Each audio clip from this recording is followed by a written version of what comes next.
Welcome everybody. So today we're there at Port Royal again, and we're up on the next side where the police station is to see if we can find any actual ruins on the seafloor. Port Royal, Jamaica is protected because it is a historic site with cultural significance.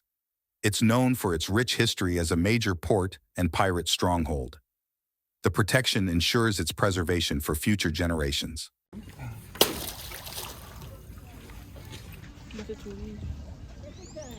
Alright, so what does it look like, Abby?